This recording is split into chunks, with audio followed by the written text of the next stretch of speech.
Buenas noches, compañeros y profesora. Mi nombre es Arnulfo Rosas Muñoz, soy estudiante de la Universidad Digital del Estado de México en la licenciatura en Seguridad Pública, impartida por la, eh, impartida por la profesora Gabriela Terán Suárez. Eh, Tenemos la materia de violencia y delincuencia organizada en México. Hoy vamos a hablar en la actividad integradora del origen, evolución, la organización criminal en el mundo. Empezaremos con la organización criminal en Italia.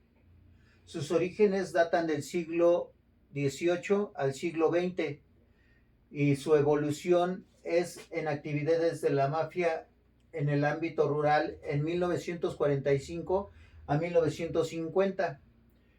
La mafia urbana empresarial se desarrolla entre 1950 y 1970. Su actividad principal es en la industria de la construcción. La mafia siciliana emigra del campo a la ciudad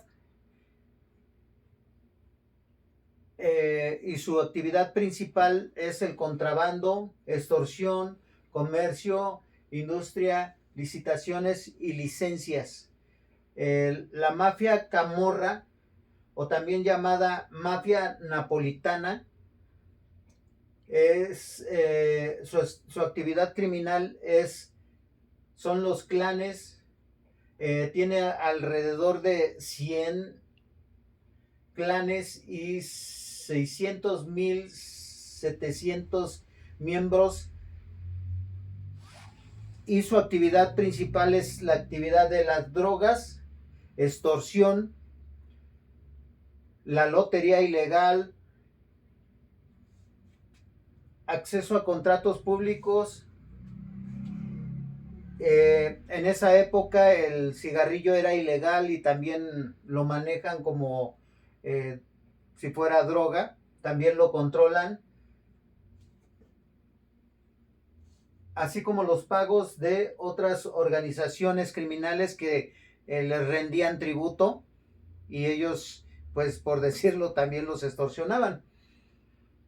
También tenemos la Cosa Nostra, muy famosa, un referente del grupo mafioso por su compleja estructura operativa, y fue demasiado peligrosa, inclusive más peligrosa. Por eso la Cosa Nostra era muy temida que las otras organizaciones criminales. Y hoy en la actualidad conducen sus actividades criminales en lavado de dinero, la extorsión, contrabando, chantajes, corrupción, falsificación de todo tipo de documentos, inclusive de moneda. Tienen unos grandes estrechos con la mafia rusa, inclusive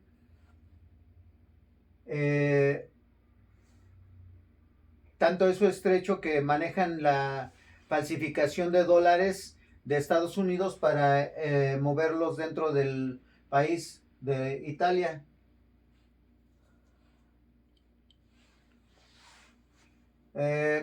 Otra de las organizaciones criminales que se desarrolla en Italia es la 'Ndrangheta o mafia calavérica, que tiene alrededor de 144 células y aproximadamente 5.600 miembros especializados en secuestros y en corrupción, sobre todo política. El tipo de armamento que se utiliza o que utilizaban era el Mauser, el C96, ametralladora Wilson, y también Hoy en día utilizan las criptomonedas.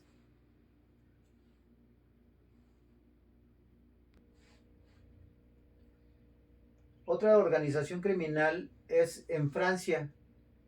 En Francia sus orígenes son concentrada desde antes de la revolución con un régimen político administrativo centralizado. La evolución, su evolución es la conexión francesa fue en los años 60 cuando un informante avisó que Mauricio Rosal,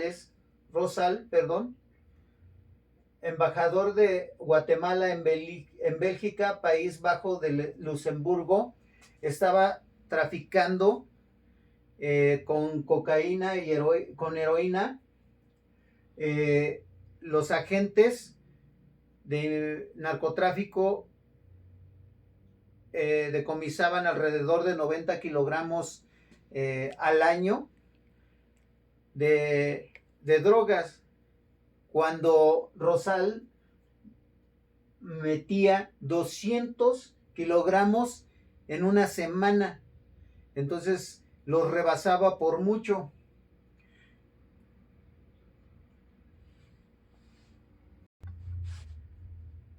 En la actualidad, los narcotraficantes franceses, aprovechando la alta demanda de la droga, acamparan el mercado en un 80 y 90%, suministrando la heroína pura a un nivel del 85%.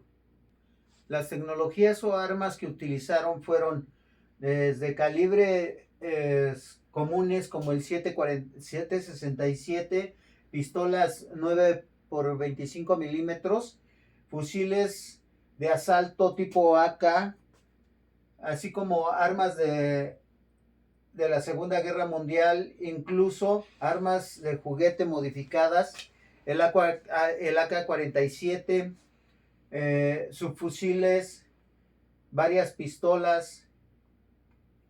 Se utilizan en la actualidad inhibidores de señales para ser localizados por GPS, vehículos de alta gama, herramientas para facilitar la falsificación de matrículas para evitar ser localizados.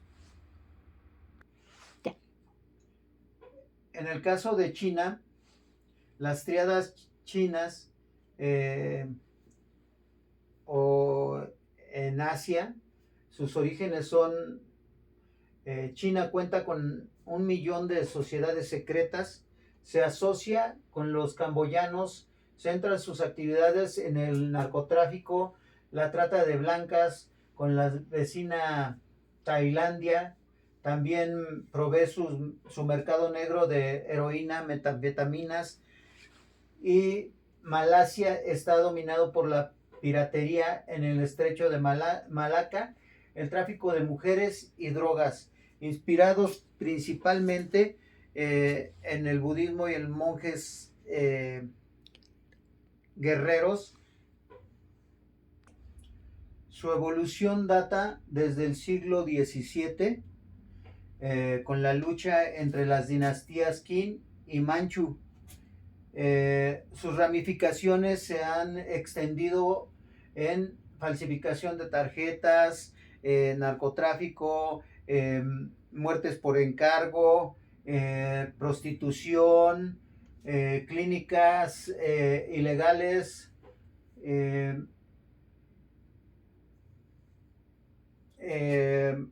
principalmente meten a Estados Unidos la heroína a través de Tailandia.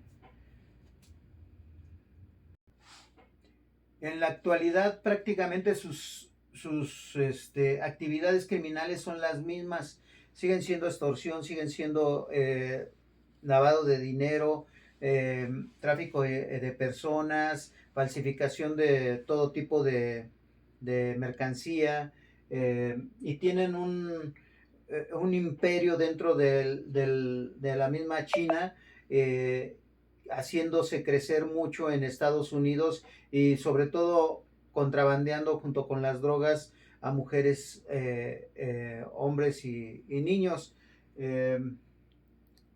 Eh, Su principal actividad pues en realidad es la introducción de la droga, en este caso, y sus armas pues en realidad pistolas, rifles, armas blancas, criptomonedas, drones, toda la tecnología, ya que China es una potencia en tecnología, tiene a su alcance muchísima tecnología. Las mafias en América Latina es un poco diferente su evolución, ya que ellos comienzan con eh, drogas, contrabando, prostitución, el juego, eh, sobre todo clandestino, pero evolucionan un poco y se meten demasiado dentro de la política, adquiriendo demasiado peso dentro de los ámbitos políticos. En su evolución tenemos como ejemplo a estos capos aquí en esta fotografía tenemos Al Capone. Al Capone fue uno de los grandes capos en Estados Unidos. De hecho, se apodera de Chicago y moderniza las bandas, las organiza, las familias que estaban desorganizadas en Estados Unidos, y lleva a tener toda una organización criminal, y él pues para su mala fortuna fue encarcelado en 1939. También tenemos en Colombia, Medellín, a Pablo Escobar, que está identificado aquí en esta fotografía. Fue uno de los grandes capos, si no es que el más grande de Colombia, junto con los hermanos Orejuela, que controlaban también gran parte de Medellín, llamado el Cártel de Cali. Colombia en la actualidad, de toda su producción, mete el 10% a Estados Unidos directamente. A pesar de que ellos ya fueron capturados y todo, se ramifica y se hacen pequeños cárteles que siguen trabajando y metiendo drogas a Estados Unidos. En la actualidad, los capos anteriores, como Pablo Escobar, se meten dentro del sistema político y logran inclusive el narco para el narco paramilitarismo, que es apoyado totalmente por el Estado. Y dice el dicho que para muestra un botón. En la actualidad, inclusive, uno de los fundadores del cártel de Medellín es presidente de Colombia. Asimismo, se infiltran dentro de la política en puestos claves para ser apoyados por el Estado y poder tener impunidad completa dentro de la organización. Y de esa misma manera, todo lo que los Estados Unidos de Norteamérica, en su lucha contra las drogas, ellos podían saber estrategias para burlar este tipo de combate en contra de las drogas. Las tecnologías y armas que utilizaban fueron pistolas, revólver, fusiles, armas blancas, explosivos, provenientes en el mercado negro normalmente de Estados Unidos, todo el armamento. ya que ellos metían drogas y intercambiaban inclusive armamento por, por drogas. Eh, Vulneran información y tecnología. Llegamos a nuestro talón de Aquiles, que es nuestra hermosa República Mexicana, que es considerado el ombligo del mundo. Por lo tanto, en mi pequeño análisis que a mi poca entendimiento en esta materia, he dado cuenta que México aprendió de todos los capos de Estados Unidos, de Cali, de Colombia, de China, ya que aquí llegan mucha gente y pues somos o éramos un país por donde pasaban las drogas, no estaba tan involucrado. México se involucra con la marihuana, que no tenía nada que ver con la cocaína cuando ya otros países manejaban la heroína, y México fue ahora sí que pionero, o hizo sus primeros pininos con la marihuana. De este lado, sus orígenes, pues en realidad los pioneros o nuestros capos pioneros fueron, tenemos la fotografía de Ernesto Fonseca Carrillo, alias Don Neto, que fue uno de los controladores eh, y conectado con Colombia. Él empieza a generar narcotraficante y fue uno de los capos principales dentro de nuestro país. Después tenemos aquí a Caro Quintero, y ya lo tienen detenido. Caro Quintero, líder del que fuera el segundo cártel importante en México durante los años 80. Uno de los más violentos que tuvimos fue el Güero Palmas, bueno, apodado el Güero Palmas, pero su nombre era Héctor Luis, alias el Güero Palmas. Fue uno de los más violentos, asesino y narcotraficante dentro de México, uno de los más sanguinarios. Y pues no podemos dejar de mencionar también en esos años a a Juan García Ábrego, que fue uno de los más ricos. A pesar de que todos ellos tuvieron el poder, uno de los más ricos fue Ábrego, que fueron unos de los originadores de nuestros capos.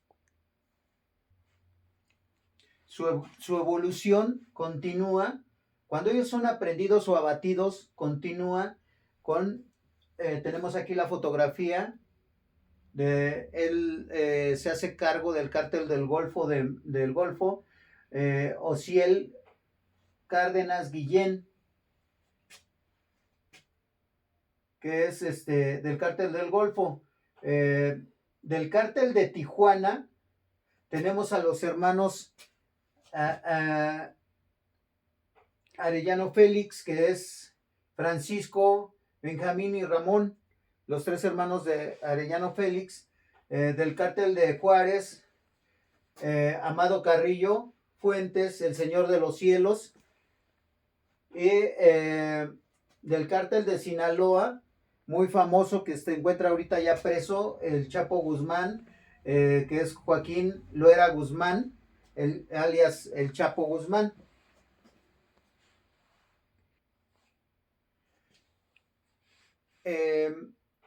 Quiero mencionar que las plazas, como les llaman aquí en México, también se heredan, o los cárteles se heredan. Por ejemplo, mencionaba a Carrillo Fuentes, el Señor de los Cielos, familiar de Don Neto Carrillo, alias Don Neto Carrillo Fonseca, que fue el iniciador. hereda aquí. El Chapo Guzmán hereda el cártel de Sinaloa a sus hijos. Quiero hacer una pequeña crítica. Mencionábamos anteriormente en Medellín se involucra dentro del sistema político los cárteles. En México, para tristeza de nosotros, se ha involucrado ya el narco a grandes escalas. Y en una crítica, pues, por ejemplo, nuestra política de abrazos no balazos no ha funcionado. El Chapo Guzmán les hereda a sus hijos cuando él entra a prisión su cártel. Detienen a uno de sus hijos, al famoso Ratón, el cual sueltan después, primera vez en la historia de nuestro país que un narcotraficante es soltado con toda la impunidad del mundo, por órdenes de un presidente de la República. Anteriormente, por lo menos jugaban a que se les escapaban, a que no los encontraban, a que pues aquí lo dejé, ya no lo encuentro, pero aquí fue algo directo. Y eso en lo personal fue un mensaje para toda la población. Estoy dentro de, me saben algo, y el clásico de abrazos no balazos para mí no funciona. Entonces las plazas se heredan, ya está nuestro sistema vulnerado, el sistema político, y está el narco, la delincuencia, está dentro de nuestro, en casa. Pero en la actualidad se dedican al narcotráfico, trata de blancas, tráfico de órganos, a la cocaína, falsificación, tráfico de armas, perdón, la prostitución, están vinculados, y creo que crecimos y rebasamos a todos los demás criminales del mundo. Hay comentarios inclusive que muchas mafias en otros países le tienen miedo a los delincuentes de México, a las mafias mexicanas, porque terminan con todo. En las anteriores diapositivas no mencioné que los niños y las mujeres hayan sido vinculados o hayan estado trabajando con organizaciones criminales.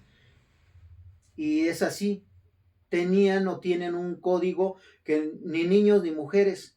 Desgraciadamente nuestro país es uno de los países donde los niños y las mujeres ya están dentro de nuestro sistema criminal y los ocupan como sicarios o los ocupan como mulas que trasladan droga, los ocupan como halcones que están vigilando las